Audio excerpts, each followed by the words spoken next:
Good morning, everybody, or good afternoon, depending on where you are, and welcome to the Reuse Company webinars. You will be muted during the webinar, and if you have any questions or comments, please use the questions section. If you have any technical issue, please use the chat box. The webinar will be recorded, and in a few days, we will send you the link to the recording.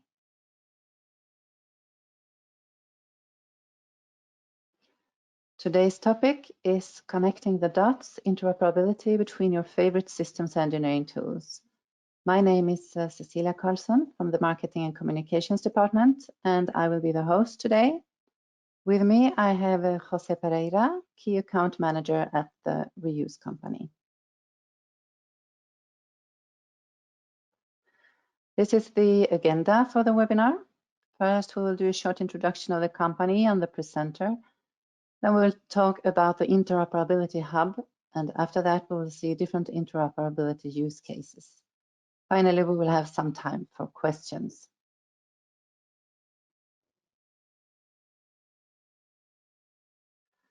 The Reuse Company is a tool vendor specialized in the application of semantic technologies and artificial intelligence to improve the digitalization of the systems engineering life cycle.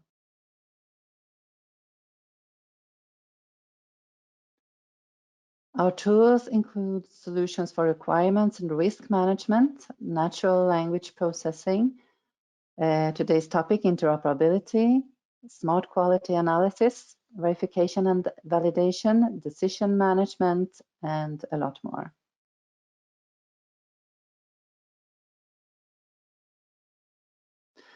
The capabilities of our tools are seamlessly integrated into a wide variety of tools and platforms like IBM, Siemens, PTC, Dassault, Capella, as well as requirements tools, model-based, and PLM tools, including Microsoft Office.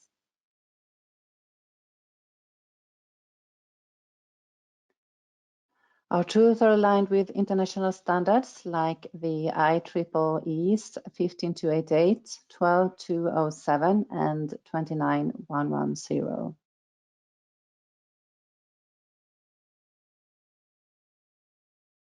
With our tools, it's easy to meet the different handbooks and guidelines from, like the ones from INCOSE, the NASA, and the ECSS, and you can also find prepared libraries to download on our website.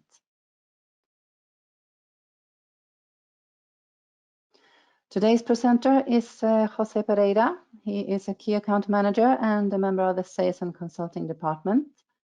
Jose is responsible for the temperature war systems engineering use case, and he has also developed a complete use case based on the IEEE 15288 standard. So let's start with today's topic. Good morning, Jose. Good morning, Cecilia. Good morning, everyone. Good afternoon. So this is Jose. It's a pleasure having you here. Welcome to the session regarding interoperability. Today's session is going to be quite simple in terms of that we will revise a complete walkthrough of a use case that we have prepared here, seeming or resembling a potential scenario or several potential scenarios with regarding of the use of different tools and how we can integrate between them. Okay. But first of all, before doing that, what I would like to do is to introduce the concept of Interoperability Hub. Here at the Reuse Company, we are working on our environment, the SES Engineering Studio. And basically, this will represent, or we try to represent, a concept that I will introduce later in more detail, which is the synchronized source of truth, right? On top of the synchronized source of truth, we will basically provide interoperability as well as many other capabilities, right?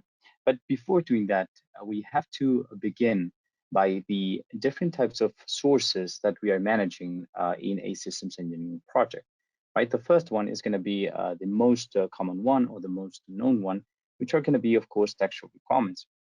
Textual requirements are a great way without having to know a previous language or a previous set of rules, right, aside from the language barrier itself, to understand and communicate between each other information, okay? So these are fundamental, and even if nowadays the model-based systems engineering is covering is gaining more and more strength, we still firmly believe that textual requirements are fundamental, not only at all the different stages of the project development, but of course mainly at the beginning and at the phases where laws, additional documentation, needs specifications, requirements are fundamental, right, and must be defined. Aside from these textual requirements, we also have conceptual models. We will take a look at two different types of models. The first one is going to be conceptual models, more regarding the behavior, the functionality, and the abstract approach or perspective of the system that we are trying to develop, right? And for the final type, let's say main type of sources that we will be managing today is going to be physical models, right? It's the closest representation that we have to the actual development or the actual creation of the system itself. Okay, so with these three different types of sources in mind, we have to consider the fact that all these different types of elements must be managed in their own particular way.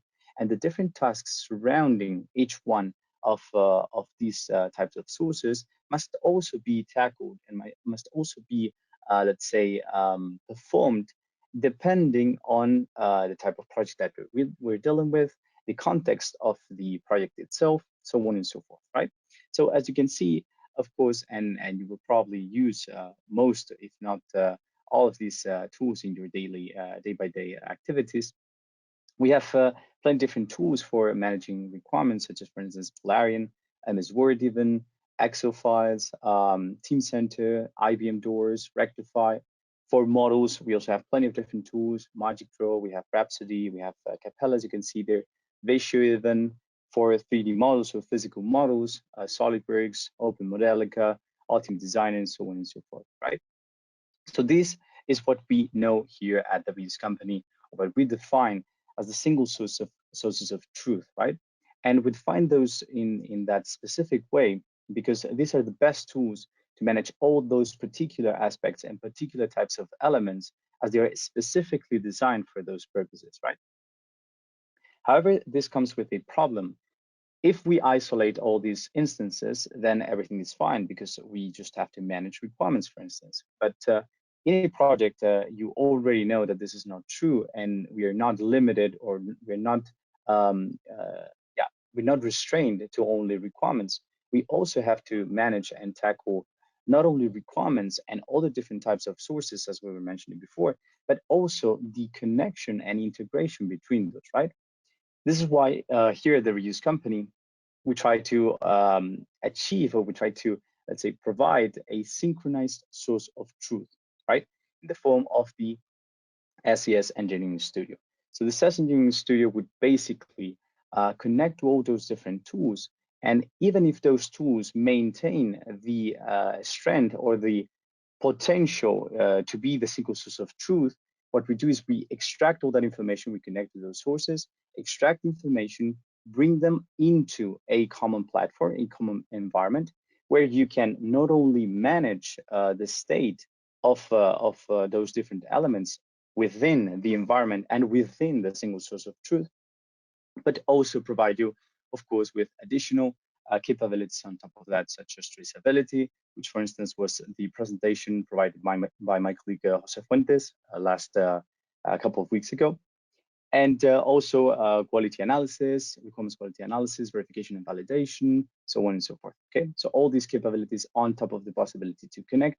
And of course, the topic of today's session, which is going to be interoperability, right?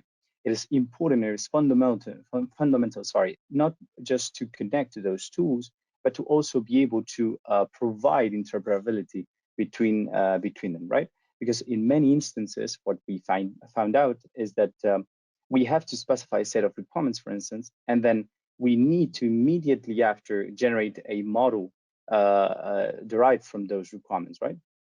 Which can be sometimes quite tedious because we're repeating the generation of the same information. We're defining the same components that we have mentioned previously within our requirements, right? And of course, it would be fantastic to just extract that information and to automatically generate, for instance, those models or those model elements, right? So with this, we move on to the use case walkthrough, the presentation of the different specific use cases. But before that, I'd like to basically mention or basically show you the 7 different sources of truth that we will be using in this walkthrough. Basically, MS Word, Excel files, IBM Doors, Magic Draw or Cameo, Capella, and finally Visual Studio. Okay. As you can see, in MS Word, we will handle, let's say, low quality requirements. And the first step of the process is going to be rewrite those low quality requirements into high quality. And we will allocate the result of this transformation into an MS Excel file. Then after we finish this process, these high quality requirements within the MS Excel file will be exported, will be copied to IBM Doors. We will bring them onto a different requirements management system. From these IBM Doors, from this new requirements management system, where we allocate all the high quality requirements, we will generate immediately after all these the model in terms of, in this case, SysML architecture inside Cameo or Magic Draw. And after we finish that, we will transform this model, because for instance, we might have some colleagues from other department, a client, another colleague or another partner in a project, right? Another partner company, which does not use, for instance, Cameo or Magic Draw, and they use Capella and Arcadia to represent their models. And we can basically transform our SysML model into Arcadia. And finally, we will generate the architecture, the core structure of the code, straightforward from the Capella model, okay, from the conceptual model. Very good. So let's begin with the first step, which is going to be rewriting our low quality requirements within MS Doors, MS Word into MS Excel. Okay. So let's jump right into it. And let's take a look at this video in which we will revise how is the process. This one's going to be a little bit slower at the beginning, because I would like to show you all the different steps that we have to complete in order to perform this interoperability, which, as you can see, which as you will see, of course, it's not complicated. Okay. So the first thing is going to be taking a look at the MS Word file with all these different requirements. Of course, as I mentioned previously, some of them are low quality, but most of them are high quality, right? It's important to stress out the fact that we will not be transforming all the different requirements, because only the low quality ones will be detected and will be converted into a new form, okay? But I will touch a little bit more onto that later. So this, what we have just seen, is the Excel file, which is of course empty, as we will allocate all the different high quality requirements that we generate from the transformation. We're opening, basically, this is the SES Engineering Studio, the Interoperability Hub that we have mentioned before, or the synchronized source of truth environment. We open basically our ontology, which allocates all the knowledge and information from our project. And here, what you can see on screen right now are 2 basic tablets. And one of them is, of course, as you can see by the icon, corresponding to the MS Word file, which is the one that we have just opened, containing all the different requirements that we have extracted. As I was mentioning before, we connect to a source and we extract all the information and we represent it within our environment. And of course, we will see how we can provide additional capabilities on top. What you're seeing right now, basically, is the possibility that we have within the content manager, which is what you're seeing on screen right now, to add and incorporate new attributes. As you can see, the list is quite large in terms of the attributes that we have by default, and you can include new ones. You can tailor and include new ones, and of course, add the corresponding visualization in the form of a column. So in this case, we have included what we call the header section, or basically the specific topic that the requirement is dealing with. So for instance, architecture, physical structure, security, so on and so forth. Okay. Now we do the same with the Excel file, but in this case, we won't have to perform any let's say, additional configuration because, of course, it is empty. And the next thing that we will do is basically open the interoperability capability, right? Which, as you can see, we have located on top so that we have a pretty good view of both sides, as well as the interoperability connecting both. Okay. So here it is important to notice that we have on screen basically, oh, sorry. We have basically both sides. Let me just go a little bit back. Open once again.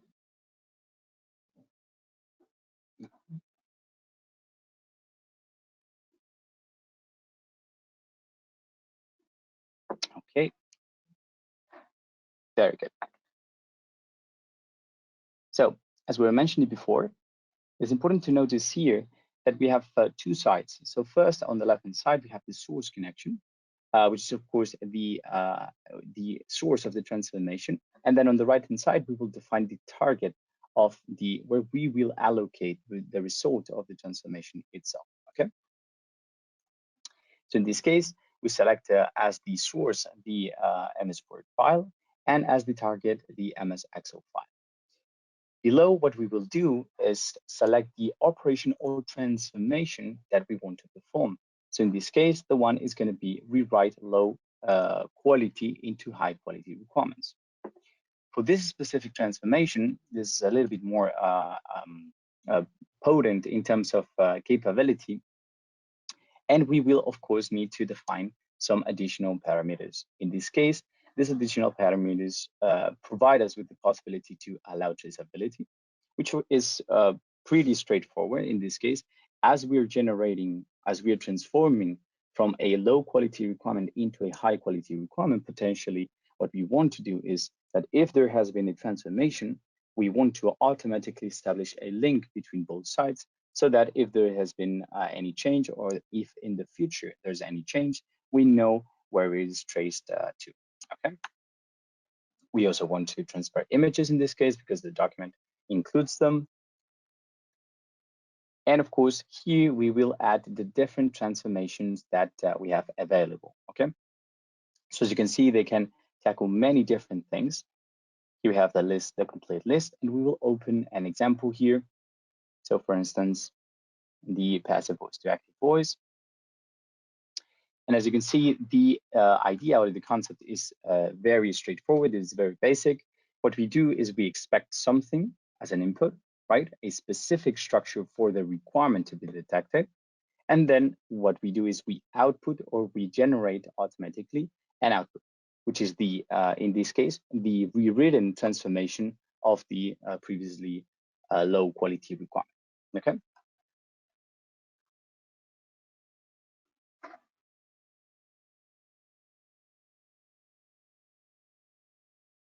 Very good. So we finalize the configuration or the creation of the activity by simply defining a name, in this case, rewriting low quality into high quality requirements.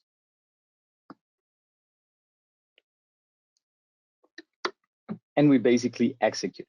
Okay. Once it has been created, it is as simple as right clicking on top of it or clicking directly the option to execute. Let's skip a little bit ahead. And once everything has been created, as we have selected the option to trace, what you're seeing right now is the creation option for the traceability project. We have to define a name for the traceability project where we will allocate all the different traces that we have created during the process of transforming these low into high quality requirements. Okay, so now we're generating those traces.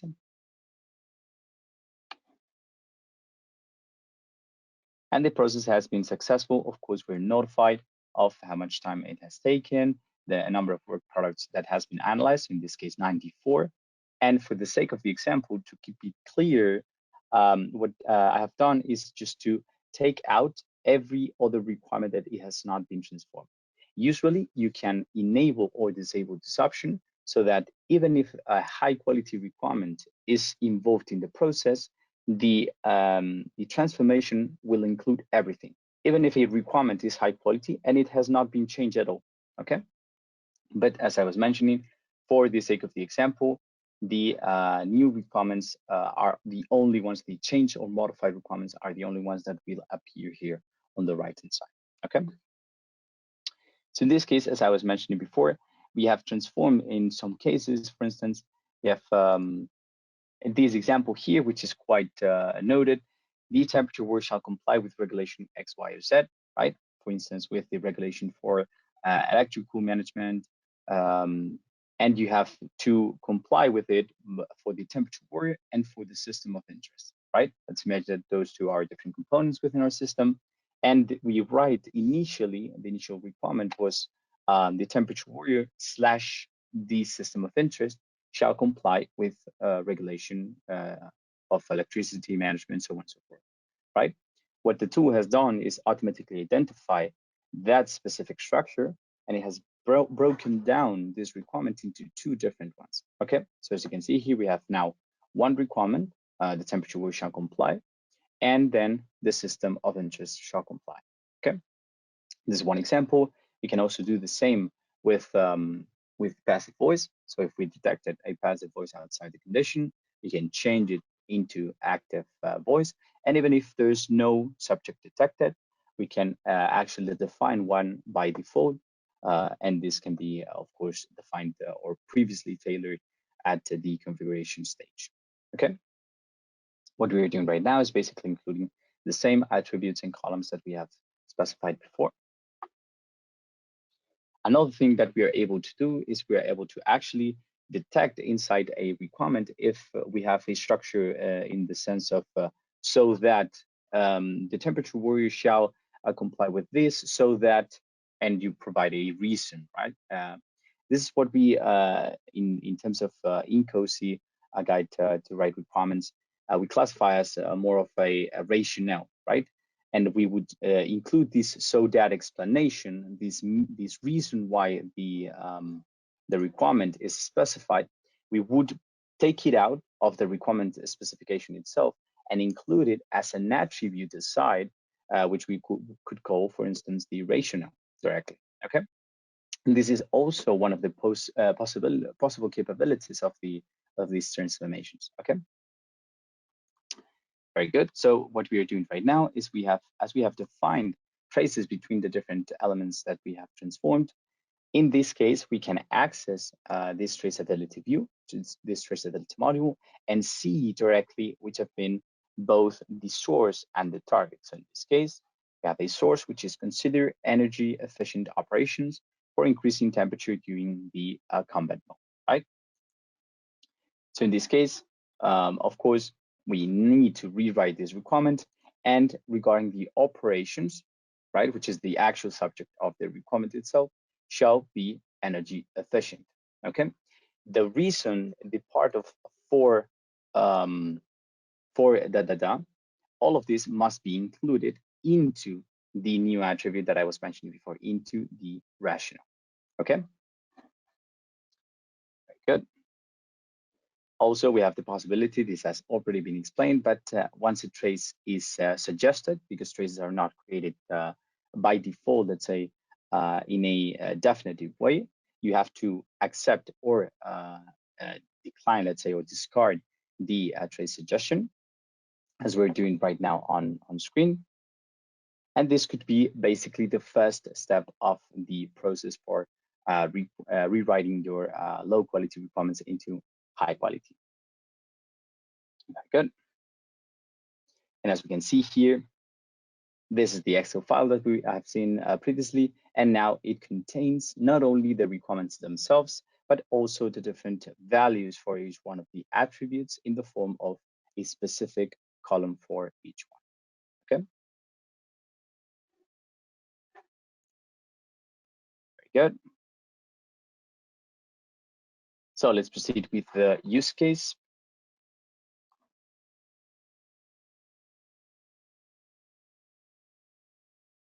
Excellent.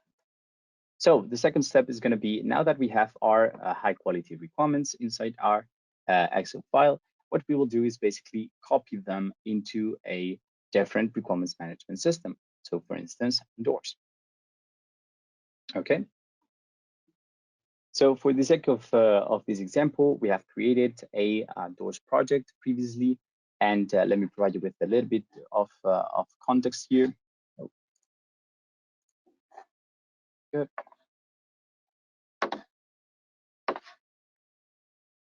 Okay. So what you can see here right now on the screen is basically the same exact structure that we have established previously. On the top, what you have is basically the interoperability management capability, where we will define in a couple of seconds the activity that we will perform. On the bottom left-hand corner, we have the connection to the Excel file containing all the high quality requirements. In this case, for the sake of the example, I have included, as I was mentioning before, I have performed the transformation operation, including all the different requirements, both the ones that have been modified or must be modified from low to high quality, and also the ones that must not be modified at all because they already have high quality. Okay. And on the right hand side, we have the doors project, the doors module that I have created, and it is basically, as you can see, empty. Okay. So this is where we will allocate all the requirements that we will copy. Very good. So this is the interoperability activity, and we have defined the exact same things as before. So on the left-hand side, the source as the Excel file, target for the doors connection, and specifically we can select the module where we want to allocate this information, and finally select the operation in this case of replicating the content in the source in a clean way, right? So we clean up the source and we copy all the information. This could also be done simply copy, right, without having to erase the information in the source, sorry, in the target in this case. Okay, so we have basically executed the interoperability activity that we have just created, and once we have the process finished in this case, we can see on the right hand side a couple of things. If we notice these two columns at the very beginning, this says state in the repository and updated in this case, and for the rest of them, it says new. This is because the module, this represents the state within our ontology, within the SES environment, right? The module to which we have connected has been updated by including all these different new requirements, right? And of course, each one of those requirements is new in both inside the our environment and inside the source, which is what this left column represents, which is very small, but it represents basically the state within the source. Okay, what we have just done is click on save to push those changes or to save those changes both inside our environment and inside the source. Okay, so in this case, inside the doors module. Very good. So once everything is saved, you can see that the state has changed from new or updated to loaded, which is white. Okay. Very good. We have all the different specifications with the different IDs, and all these new requirements that we have updated must be, let's imagine that you make any kind of change. So I go into the doors module and I modify those. Then once I connect back into the doors, I am updated, I am warned, let's say in this case, by these two columns, as you're seeing right now on the screen, that there has been a change or a modification in the single source of truth. Because as I mentioned before, we are trying to, let's say, represent the synchronizing part of all of this process, right? The single sources of truth, in this case, the doors, are the best way to manage, in this case, the requirements, right? So you will modify, we're prepared to, for you to be working inside your doors, modify all your requirements as you're seeing right now. So I have modified all of these requirements. The ones at the beginning have not been changed, have not been altered, but all of this I have changed them, right? So as I connect, this is the result. I am warned that all these different work products have been updated, okay? So I can save all of them, or I can just discard the changes, and I can go back and show you right now in real time the module for the doors. And as you can see, both the IDs and the description for each one of the requirements has been included into my. Okay. Very good. Perfect. So let's continue with the use case.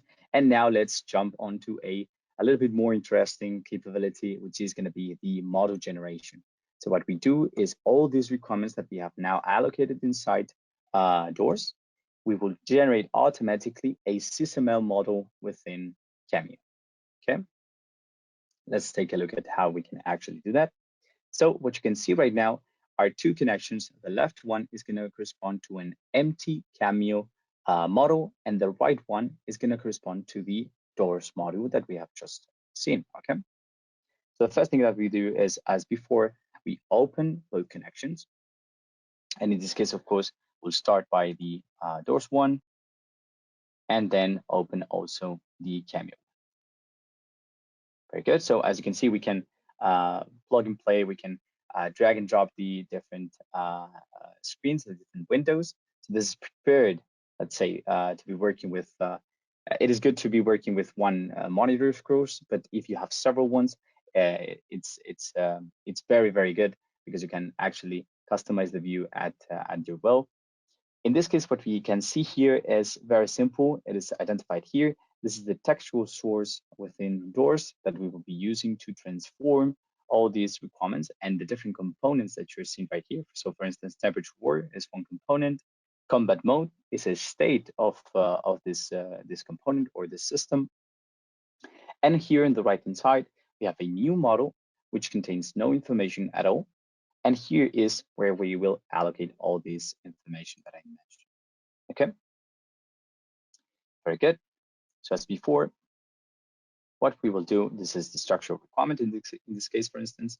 This is a great example, as we have the temperature warrior, which is the entire or the complete system of interest.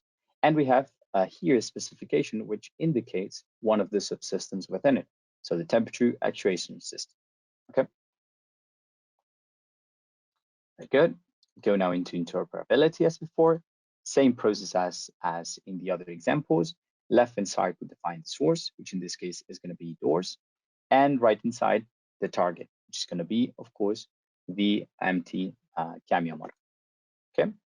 For the operation, we're going to select the operation to transform from text to SysML. Okay. And once we have defined it and created, we just execute. We run the interoperability task or the interoperability activity and let the tool perform the mapping between both sides. Okay. Very good. Here we're granted also with the same option as before to generate the traces between both the requirements and the corresponding model elements. In this case, we will say yes, we want to do so. And once it is completed, we see that now we're referring to the exact same color pattern as before. So the entire model, which was already created both in our environment and in the source, in the single source of truth, so the Cameo, has been updated now because we have included a new structure here. And you can see here something which is a little bit, which might seem a little bit strange, but it is that all the different components are loaded here while they're still green on the left-hand side, right? This is basically because all these elements are stored already within our environment, but they have not been yet stored within Cameo, okay? Exactly, new elements created within the model, the single source of truth. And as you can see, we have here the control system, grounding, the one that we were mentioning actually before, temperature actuation system, the temperature war itself. And we also have here the different relationships between them, right? So this is not only in terms of extracting the components, but we can also work with the relationship between. Okay, very good. So we click on save and we save all those changes both inside our environment and inside the single source of truth. So in this case, inside the Cameo model. Very good. And now we will open, of course, a Cameo to see which is the result of this transformation. As you can see, all the different elements as well as the relationships have been pushed into the new project. And now I can just basically define a new model itself and build with those components and those relationships, build the actual diagram itself. In this case, the product breakdown structure, the PBS. Okay. If I order it a little bit. Very good. I have here the structure of my system, the logical architecture of my system. So the temperature warrior with my temperature actuation system, management system, control system, so on and so forth. Okay. So with this, we would finish, let's say, the model generation from the requirements that we have included or allocated inside doors. Okay. For the next step, let's imagine that, as I was mentioning before, you want to, let's say, transform. You need to transform because you have a client, you have a partner company, another department who only works with a different architecture, in this case, with Arcadia. So what we do is basically provide the capability to transform this model, simply transform this model from SysML to Arcadia itself. Let's see how we can actually do that. Okay.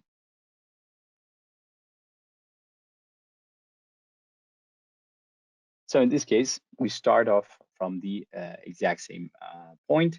We have two connections. Now, instead of the doors and the Cameo, what we have is the Cameo, prepare the Cameo connection, and then the empty Capella model itself. Okay. So as you can see, I have worked inside my Cameo model. I have included not only, let's say, the components, the different product breakdown structure elements, but also, for example, states, a relationship between the states, actors in the process, so on and so forth. Okay.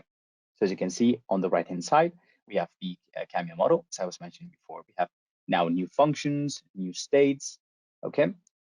But on the left-hand side, you will notice I've also modified some of the elements on the right-hand side within Cameo. But if you notice on the left-hand side, if you're familiar with Capella, this is basically the structure that you have within a project recently created. Okay, so all these different elements that you see on the left-hand side are basically the ones that are by default once you create for the first time a project. Okay, and the idea is that we are gonna try to, let's say, transform the information here on the right-hand side that we are saving right now into the Arcadia structure, into the Capella model itself, okay? So in order to do so, we have to save all the information inside both our environment and the single source of truth, okay? So we have both views here. And let's perform the exact same operation. We go into the interoperability management capability, and we will define a new activity. Okay, so for the source, we're going to select the Cameo model, okay, specific model itself, and for the target, the Capella model or the Capella project itself. Okay, now we go into the transformations, and we will select specifically the one that refers to the generation of an Arcadia model from a SysML model. As you can see, we also have different options, alternative options. But in this case, it is as simple as both selecting source and target, the specific transformation or the specific, the specific transformation, and finally defining a proper name for the activity, the interoperability task. Okay. Very good. Once we have created it, we just execute it. We right click and execute. In this case, in this particular case, as we are transforming into Capella, right, we are offered the Arcadia package selection, which basically means that all the different sections within the Cameo model can be associated with the corresponding ones inside with the corresponding Arcadia packages inside the Capella project. Okay, so in this case, the logical, I'm going to map everything to its corresponding package within Arcadia. Okay, so logical architecture with logical architecture, physical with physical, and system analysis with system analysis. Okay, as the operational one is already mapped. Very good. I established link elements also. And basically, once I accept the operation, the tool is going to automatically generate my new model. Okay. Very good. So transformation has been performed successfully, and we can already see here all the different elements that I have brought into my new model. As you can see, the state has been updated to new or to updated if there was a modification on the upper layers. As we can see here, we have the different components: configuration system, power system, temperature registration system, okay, and the relationships between them, right? Also the different states. Okay, so I define here on the right hand side the state diagram, the dynamic behavior of the system, and I have, let's say, brought it into my Capella model itself, also with the different transitions from which state I go to onto which one, so on and so forth. Okay, very good. And I simply save all the information, and now I can open my Capella model, and you can see here on the left hand side what we were discussing, what we were mentioning, showing all the different components, as well as the states, the relationships between. Okay, very good. So with this, we will go into the last step of the main use case, which is the code generation. So from the conceptual model inside Capella, we'll generate code inside Visual Studio.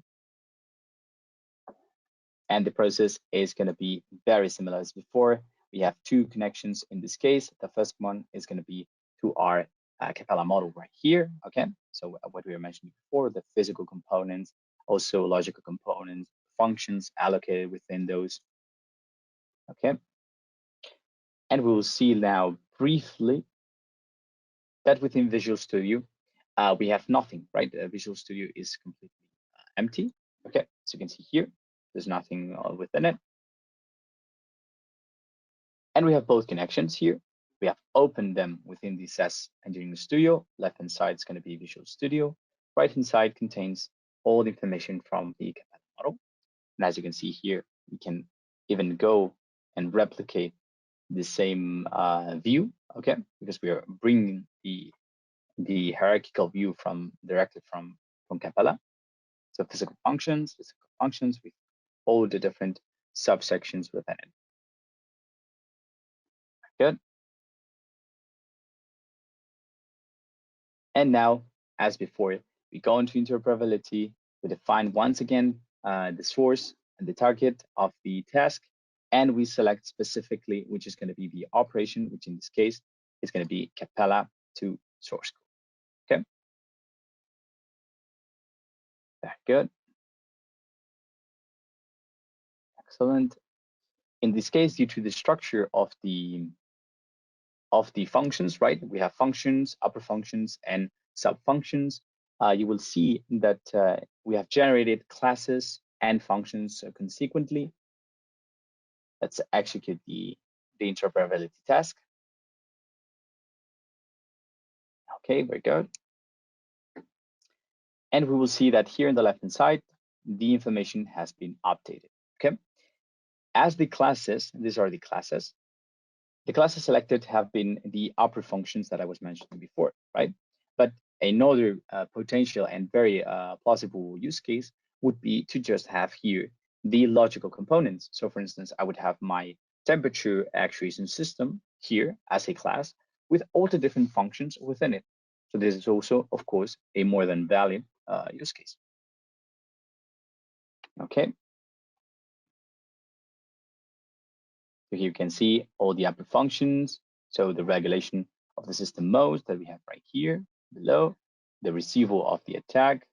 Okay. If we refresh the view, we can actually see, but we can go first into Visual Studio, and we will see that if we open here, if we save first, of course, inside both our environment, as we can see here, which is everything new or almost everything because the remaining ones are updated.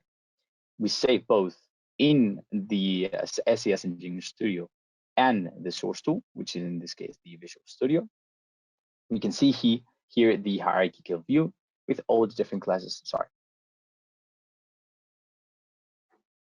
Okay, good. All the different classes with all the corresponding functions within them. Okay. So as mentioned before, we could include instead of those classes the logical component or the physical component itself. Okay. If we refresh the view, okay, we will see here all the different icons, the exact same correspondence to the Visual Studio architecture. Okay. Very good. So we have the correspondence between both sides here. Okay. And with this, we wrap up the main use case walkthrough. The two additional steps that I will mention basically very briefly is the test case generation. So from MS Word, the requirements that we have seen previously, we will go on to generating automatically corresponding test cases for each one of the requirements inside Excel. Okay. So we have here in the document containing the different requirements that we have seen previously. Very good. And here we have our Excel file empty, completely empty, without any use case that we will include, of course, after the transformation process has been completed.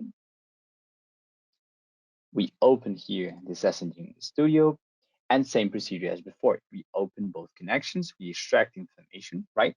And we work with it within the content view, okay? In this case, we have all the different requirements. We have already seen this view. And on the right-hand side, we have the different test cases. So in order to complete the interoperability process, the exact same procedure, I define both my source, in this case, the set of requirements inside Word, and the target where I will allocate all the different test cases. This is, in this case, Excel file, but it could be any other requirements management source. Okay. For the transformation, I will select the generation of test cases, from requirements. And as in the first example, I will allow traceability between all these transformations and the transfer of images. Okay. Once again, I select the specific transformations for the test case generation. And here, this is very interesting. I will not get into too much detail, but as before, I have an input. I receive here two types of input. Okay. And for each type of input that I detect, I can extract, in this case, I can extract 4 different sentences. Okay. So from one input requirement, I say, okay, from your requirement, you need to do first this, then this, then this, and then this. And all of it comprises or composes the test case itself. Okay. Very good. So one transformation of this type can actually receive several different types of input and generate different types of output, okay, within the same one. Very good. So once I created it, basically the exact same process, I execute the interoperability task. Very good. As before, I define a name for the traceability product. If let's say I could use the exact same one that I defined previously in the first example and allocate all the different traces there in several different modules, of course. Okay. Once I have defined the traceability project and the traceability module, all the traces have been generated as we transform, as we automatically generate these test cases. Very good. And here I have the different test cases generated already. Okay. If I order them a little bit, you will see that each one of them has a 1, 2, 3, and 4, which is what I was mentioning before, right? From one specific requirement, we are extracting 4 different sentences, which describe in detail what we have to do, let's say, okay? Very good. So let's take a look at it from the traceability perspective. If we access the traceability view, we can actually open one trace. And in this case, the source is going to be incumbent mode. The temperature shall control the temperature of trace system with a maximum thermometer temperature range of 0.1 degrees Celsius. Okay, and for the target, in this case, this is the first sentence that I have defined from this entire requirement, which is going to be, okay, set the maximum thermometer temperature range of 0.1 degrees. Okay, so this is the first part that I have to comply with, or that I have to execute in order to be able to successfully perform a complete test case of the requirement itself. Okay, or according to the requirement itself.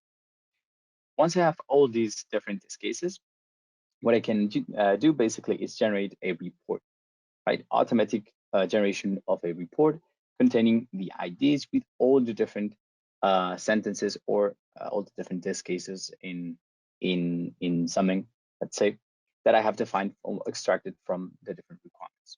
Okay.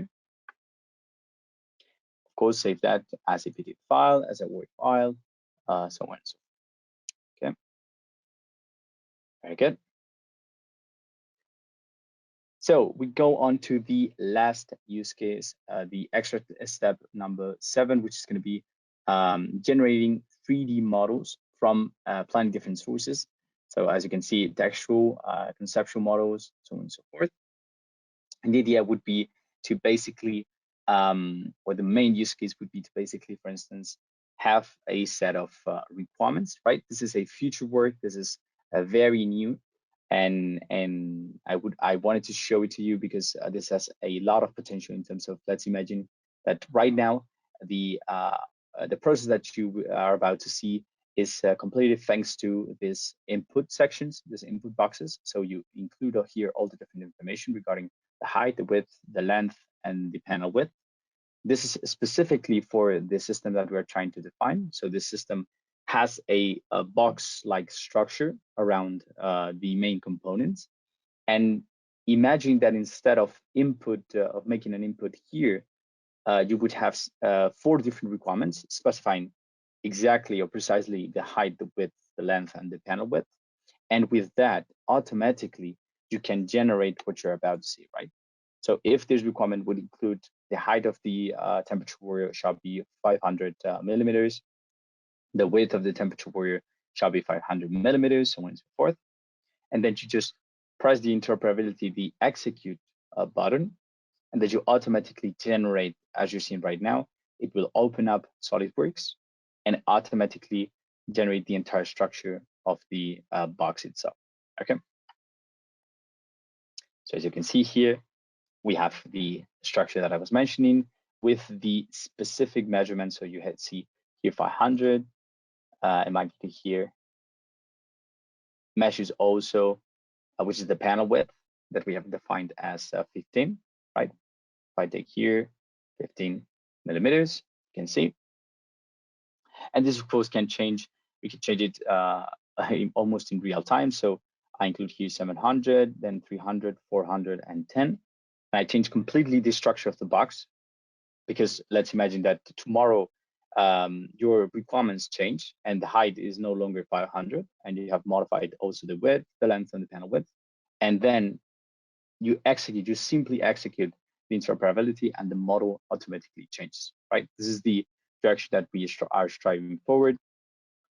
So of course, this is quite new, this is quite recent, but I wanted also to show it to you to see it, which is the future work or future potential work of these interoperability capability.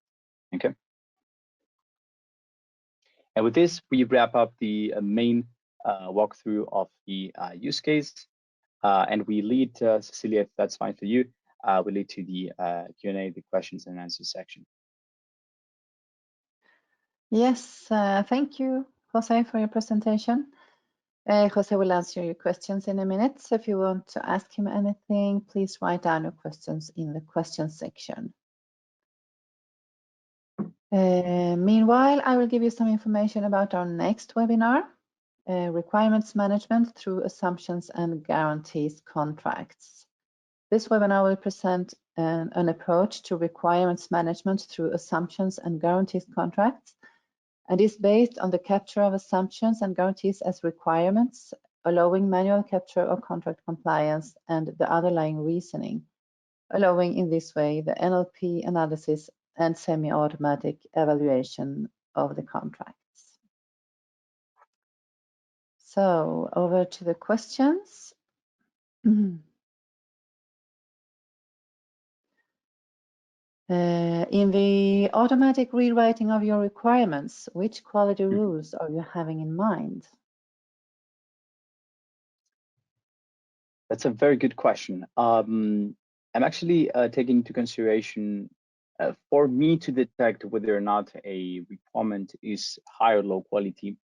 We can use plenty of different quality rules actually, but I've based here in this particular example, I believe we use the INCOSE guide to write requirements. But this is something that you can actually tailor at will, because we have plenty of different libraries. As we mentioned at the beginning in the introduction, we have libraries to plenty different ways of specifying or structuring your requirements, analyzing the quality of those. For instance, years for the pattern recognition. We have the NASA rules. We have also the ESA, I believe we also have it. So we have plenty of different quality metric baselines that we can follow.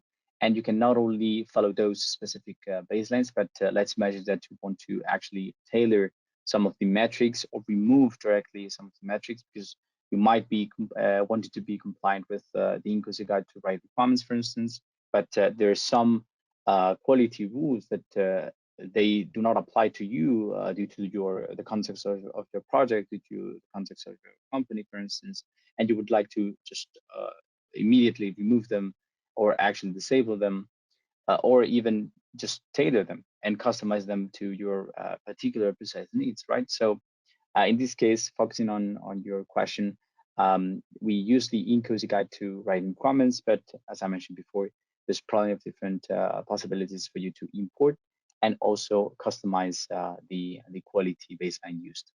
Okay. Okay, thank you. Thank you.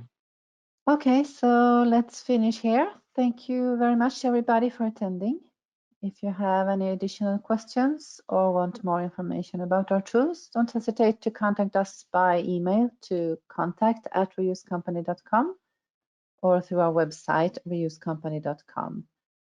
We also recommend our YouTube channel for more videos about our tools. Thank you very much and goodbye. Thank you very much. Goodbye.